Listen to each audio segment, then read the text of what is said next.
Hello everyone, you are most welcome to best notes tutorial. आज हम बात करने वाले हैं 20 इंपॉर्टेंट एमसीक्यूज़ के बारे में जो कि नए संसद भवन से रिलेटेड हैं। चलिए शुरू करते हैं। दोस्तों, ये टॉपिक काफ़ी ज़्यादा इम्पॉर्टेंट है। अगर आप किसी भी एग्ज़ाम की तैयारी कर रहे हों तो वो सभी क्वेश्चन जो आपके एग्ज़ाम के लिए काफ़ी इंपॉर्टेंट हो सकते हैं वो मैं आपके लिए इस वीडियो में लेकर आया हूँ। तो चलिए शुरू करते हैं फर्स्ट क्वेश्चन से। तो पहला क्वेश्चन है आप लोगों के लिए, भारत के प्रथम प्रधानमंत्री जवाहरलाल नेहरू को सेंगोल किसने भेंट किया था? ऑप्शन नंबर ए है आपका यहाँ पे लॉर्ड माउंटबेटन, ऑप्शन बी है महात्मा गांधी, ऑप्शन सी राजगोपालाचारी और ऑप्शन नंबर डी है आपका उपयुक्त में से कोई नहीं। तो आपका जो सही आंसर है वो है लॉर्ड माउंटबेटन। ऑप्शन नंबर ए आपका इसमें सही जवाब होगा। भारत के जो प्रथम प्रधानमंत्री थे जवाहरलाल नेहरू, उन्हें लॉर्ड माउंटबेटन ने सेंगोल भेंट किया था। अगला एमसीक्यू है, संसद भवन में अत्याधुनिक हॉल का नाम क्या है? ऑप्शन नंबर ए है Lok Sabha hall, option number B है संविधान हॉल, ऑप्शन नंबर सी है संसदीय हॉल और ऑप्शन नंबर डी है आपका राज्यसभा हॉल।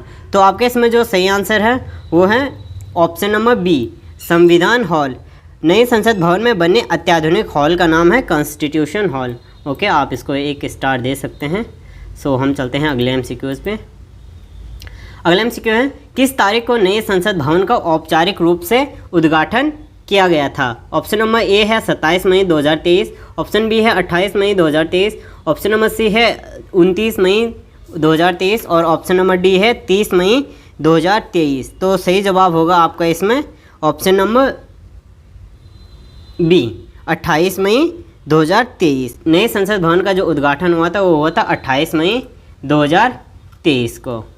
अगला एमसीक्यू है, नया संसद भवन यानी न्यू पार्लियामेंट बिल्डिंग कितने वर्ग मीटर के क्षेत्र में फैला होगा या फैला हुआ है? ऑप्शन नंबर सी आपका इसमें सही जवाब है 65,000 वर्ग मीटर। जो नया संसद भवन है वो 65,000 वर्ग मीटर के क्षेत्र में फैला हुआ है। तो ऑप्शन नंबर सी आपका इसमें सही जवाब होगा।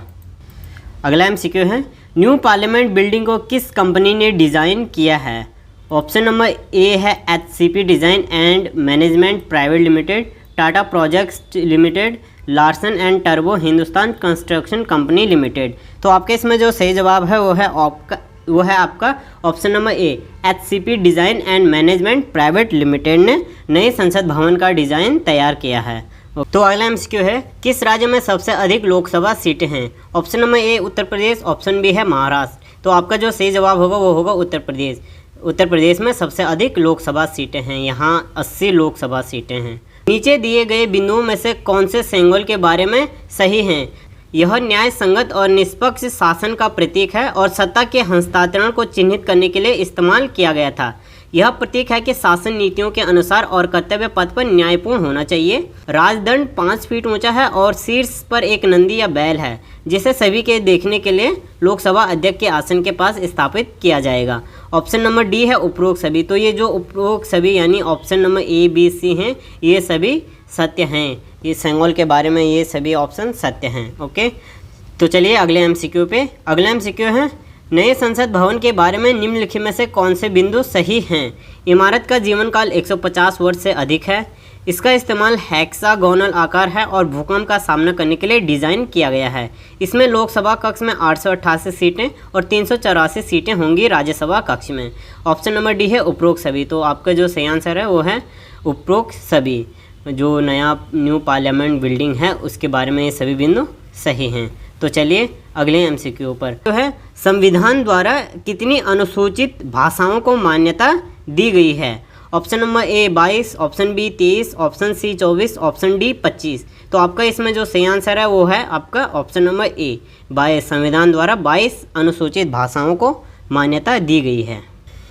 तो चलिए अगले एमसीक्यू पे। अगला एमसीक्यू है, संसद का केंद्रीय लाउंज किस राष्ट्रीय वृक्ष पर आधारित है? ऑप्शन नंबर ए है redwood tree, option B jacaranda tree, option C बरगद का पेड़, ऑप्शन डी अशोक पेड़। तो आपका इसमें जो सही जवाब होगा वो होगा बरगद का पेड़। ओके, ऑप्शन नंबर सी आपका इसमें सही जवाब है। संसद का जो केंद्रीय लाउंज है बरगद के पेड़ पर आधारित है जो देश का राष्ट्रीय वृक्ष है। सो चलिए शुरू करते हैं अगले एमसीक्यूज़ का। अगला एमसीक्यू है, कौन सा अनुच्छेद संसद के संविधान का वर्णन करता है? तो अनुच्छेद 79 आपका इसमें सही जवाब होगा। ओके, भारतीय संविधान के अनुच्छेद 79 में संसद के संविधान का वर्णन है। So let's next MCQ. अगला एमसीक्यू है, विश्व का सबसे बड़ा संसद भवन कौन सा है? चीन का, रोमानिया का, संयुक्त राज्य अमेरिका का और रूस का। तो सही जवाब होगा ऑप्शन नंबर ए, चीन का। चीन का सबसे बड़ा संसद भवन है। ओके, अगला एमसीक्यू है, नया 75 रुपये का सिक्का लॉन्च किया गया है। इसमें देवनागरी में लिखा हुआ है, इसका शिलालेख क्या है? यानी इसमें क्या लिखा है? सत्यमेव जयते, संसद संकुल, वसुधैव कुटुंबकम और अहम ब्रह्मास्मि। तो सही जवाब होगा आपका संसद संकुल। संसद संकुल लिखा गया है नए 75 के सिक्के में। ओके, और इसके जो नीचे लिखा गया है अंग्रेजी भाषा में वो लिखा है पार्लियामेंट कॉम्प्लेक्स शब्द लिखा हुआ है। तो चलिए अगले एमसीक्यू पे। अगला एमसीक्यू है आपका, नया 75 रुपये का सिक्का लॉन्च किया है। इस सिक्के का व्यास क्या है? 44 मिलीमीटर, 50 मिलीमीटर, 55 मिलीमीटर, 60 मिलीमीटर। तो सही जवाब होगा आपका ऑप्शन ए, 44 मिलीमीटर। अगला एमसीक्यू है, सेंट्रल विस्टा पुनर्विकास परियोजना के तहत नए संसद भवन की विशेषताएं क्या हैं? यह आकार में त्रिकोणीय है और लगभग 65,000 वर्ग मीटर के क्षेत्र में निर्मित है। इसमें 888 सीटों तक की क्षमता है और 384 सीटों तक का एक बड़ा राज्यसभा हॉल है।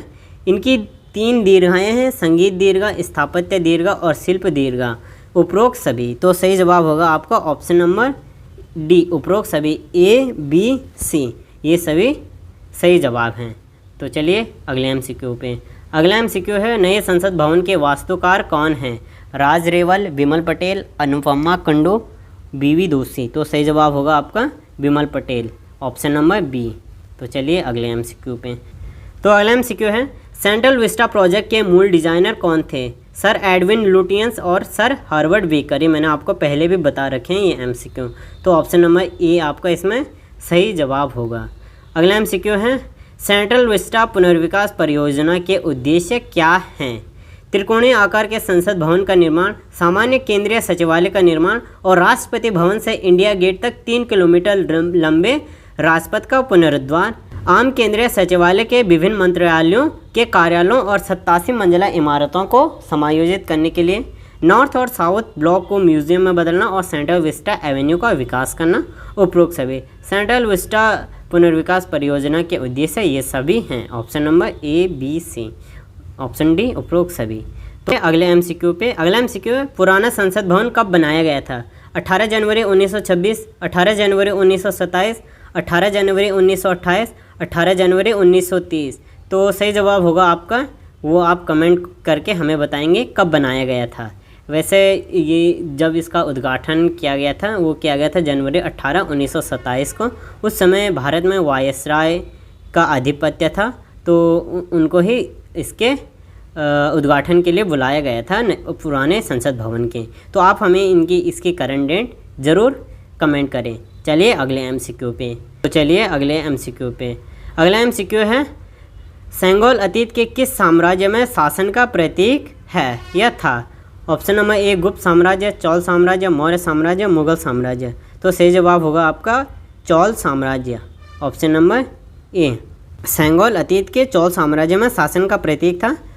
चौलों ने 9वीं से 13वीं शताब्दी तक तमिलनाडु, केरल, कर्नाटक, आंध्र प्रदेश, तेलंगाना, ओडिशा और श्रीलंका के कुछ हिस्सों पर शासन किया था। तो दोस्तों ये थे हमारे कुछ 20 इंपॉर्टेंट एमसीक्यू जो कि आपके एग्ज़ाम के लिए काफ़ी इंपॉर्टेंट हो सकते हैं। तो हम मिलते हैं कल दूसरी नई वीडियो में। तब तक के लिए tata, bye bye, take care.